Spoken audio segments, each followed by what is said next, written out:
gotta eat healthy. I gotta run. I gotta not have sex with my man for 6 weeks. I gotta do all this stuff. So every time she be like, Pap upstairs, I'm like, but do we want to be? Somebody gotta go do a welfare check on that man. I think she laying. In what ways has Papoose brought you peace? It's like he has some experience over me as far as in like how long Y'all, this story is not what it looks like. And once you see how all the pieces connect, it gets dark real fast. Because what started as a power couple narrative between Claressa Shields and Papoose is now turning into one of the most uncomfortable scandals the internet has seen in a long time. We're talking leaked texts, hidden timelines, overlapping relationships, and now, allegedly, footage that 50 Cent is hinting at footage that has people questioning everything they thought they knew. Because according to what's being circulated, this isn't just about cheating rumors anymore. This is about a private lifestyle that was never meant to go public, a situation involving Tony Rich, and a mystery third figure that fans are now linking into the story. And here's where it gets worse. The more Claressa tries to defend it, the louder the story becomes. The more she speaks, the more people start connecting that don't look good. Meanwhile, the man who once built his image on loyalty, Papoose, now looks like he's caught in the middle of something he can't control or won't escape. So the real question is this just internet noise?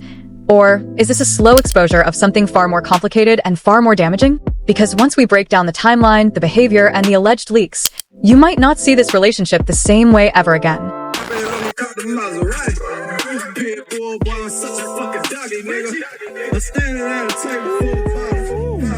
What makes this situation so unsettling isn't just the rumors, it's the pattern. Because when you strip away the headlines, the reactions, and the noise, what you're left with is a timeline that doesn't quite add up, and a relationship that seems to have been complicated from the very beginning. At first glance, Claressa Shields presented everything like it was under control. She showed discipline, structure, and commitment. The kind of image that made people believe she knew exactly what she was doing, not just in her career, but in her personal life too.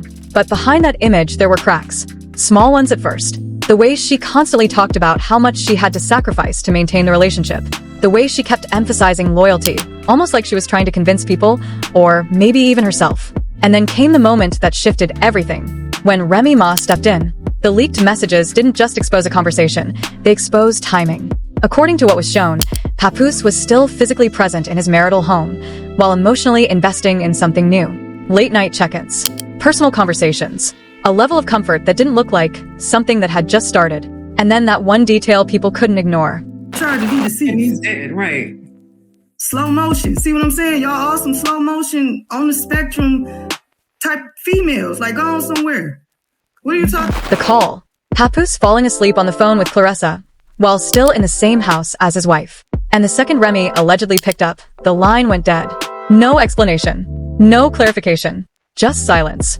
That silence said more than anything else could. Because from that point forward, the narrative wasn't clean anymore. It wasn't about a fresh start or a natural transition. It started to look like overlap, like two stories running at the same time. And just as people were trying to process that, another name entered the picture. Tony Rich, a figure from Claressa's past that, according to her, was already behind her. Finished. Closed chapter. But when his side of the story began circulating, it told something different. There were claims that the timeline had been adjusted, that things didn't end when they were said to have ended, that there was a period, a gray area, where lines were blurred. And then came the visual evidence. Old training clips. Pad work sessions. Appearances that didn't match the single narrative being presented publicly. Individually, these details might not have meant much, but together, they started forming a pattern where timelines overlapped, where narratives shifted, and where the truth seemed to depend on who was telling it. I just don't lift as heavy as him. So once again, ladies, I'm going to use the weight that works for me. He does like a lot of bodybuilding. And then, just as things were starting to settle, the situation escalated. Because when 50 Cent got involved, everything changed. This wasn't just commentary anymore. This was amplification. Screenshots began circulating. Posts that hinted at something deeper. And most notably, the suggestion that there might be footage, something visual, tied to the rumors that were already spreading. Nothing confirmed. Nothing verified. But in a situation like this, confirmation isn't always what drives attention. It's possibility. And the possibility being discussed? That Claressa's private life might include dynamics that were never meant to be public. That there may have been situations involving more than just two people. That what fans were seeing on the surface might only be a fraction of what was actually happening behind closed doors. Again, all alleged. But here's the part that made it stick. It didn't feel random to people. Because by now, there was already a foundation. A buildup of moments, inconsistencies, and questions that had never been fully answered. So when these new claims surfaced, they didn't feel like a stretch. They felt like a continuation. And at the center of all of it was Papoose, a man once defined by loyalty, now being viewed through a completely different lens. Not as the one in control, but as someone potentially caught in a situation he can't fully manage, or worse, one he's choosing to stay silent about. And that silence? It's only making people look closer. 50. Like, why are we here acting like 50 need a reason to mess with somebody? Because usually there's a reason. There's something that happens. He gonna troll you tomorrow. Because now, the focus isn't just on how this situation started. It's on how it's unfolding in real time. After the initial wave of leaks, speculation, and resurfaced clips, people expected things to slow down. Usually, when a story gets this intense, someone steps back. Statements get cleaned up. Narratives get controlled. But that's not what happened here. Instead, Claressa Shields did the opposite. She leaned in. More posts. More responses. More public displays of loyalty toward Papoose, almost like she was trying to reinforce an image that, by now, people had already started questioning. And that's where things began to feel off. Because the more she spoke, the less it felt like reassurance, and the more it felt like pressure. Not just on the audience, but on the situation itself. Oh, I'm never gonna stop talking about my man. I just brought him his food in the back, because he was upstairs. Ain't that y'all joke? Oh, he's upstairs. Just brought him his food. And y'all talking shit, but guess what? Ain't nobody gonna ever make me stop talking about my man. It was as if every attempt to prove stability was unintentionally highlighting instability. Every declaration of loyalty raised another question. Every explanation opened another gap. And people noticed. They started analyzing everything: tone, timing, wording. Not just what was being said, but how it was being said. And while all of that was happening, 50 Cent kept the spotlight exactly where it was. Not confirming anything directly, but not letting it fade either. Subtle posts. Strategic captions. Enough to keep the conversation alive without ever fully stepping into it. Which, in a situation like this, can be even more powerful than saying everything outright. Because ambiguity creates space. And in that space, the internet fills in the blanks. Now suddenly, it's not just about one allegation. It's about multiple layers. The early overlap with Remy Ma. The unresolved timeline with Tony Rich. The alleged private dynamics people are now debating. And at the center of it all, the same question keeps coming back. You're listening to this live, and I see so much misinformation. You're lying, saying that this woman owes tax money. Why are y'all lying, saying that her image is... What exactly is Papoose's role in this? Because his silence has become part of the story.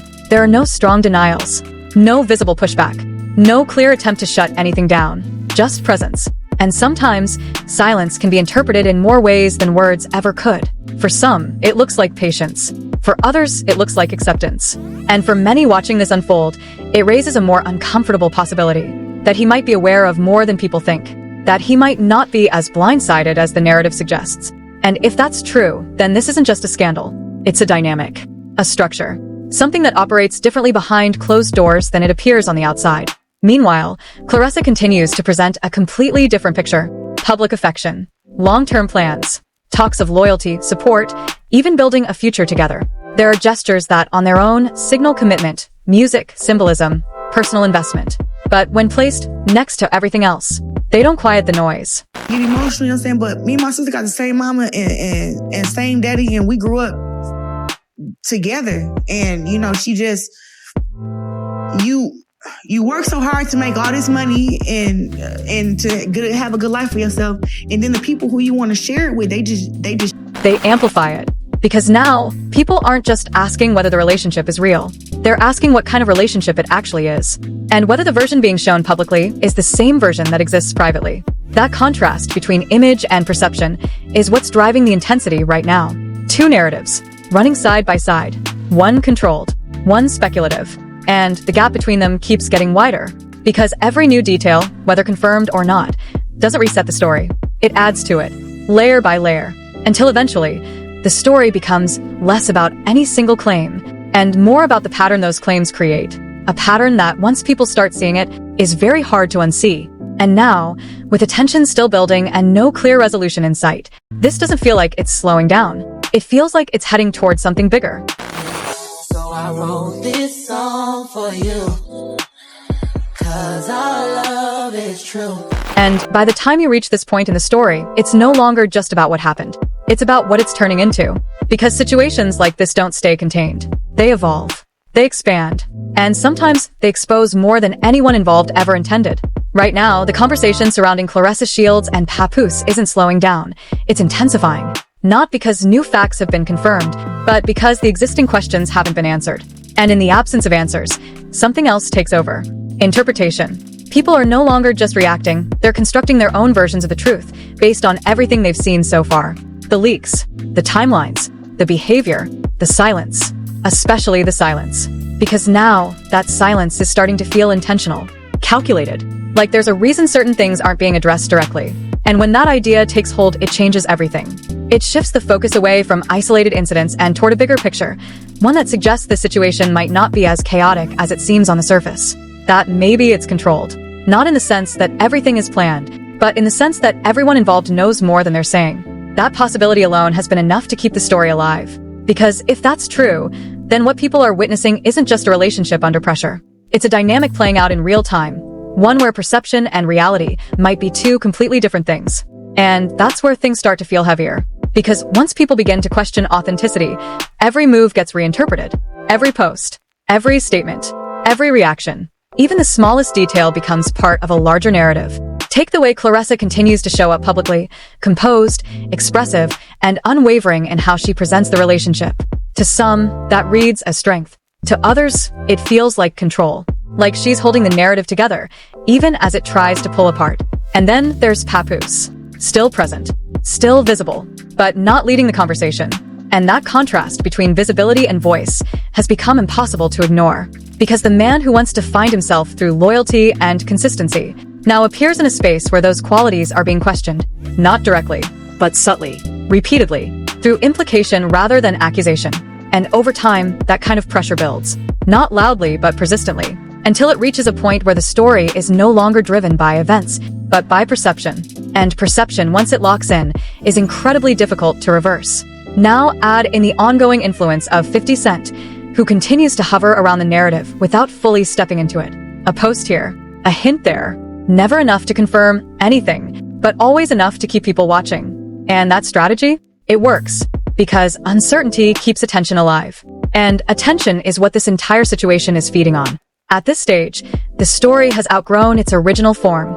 It's no longer just about alleged leaks or questionable timelines. It's about how quickly an image can shift, how fast perception can turn, and how difficult it becomes to regain control once the narrative starts moving on its own. Because now, regardless of what is proven or disproven later, the impact has already begun. Reputations are being reevaluated, intentions are being questioned, and the relationship at the center of it all is being viewed through a lens that didn't exist before. A lens shaped by doubt, by speculation, by the possibility that what's being shown publicly is only part of the story. And if that's the case, then the real story might still be unfolding, quietly, gradually, until it reaches a point where it can't stay hidden anymore.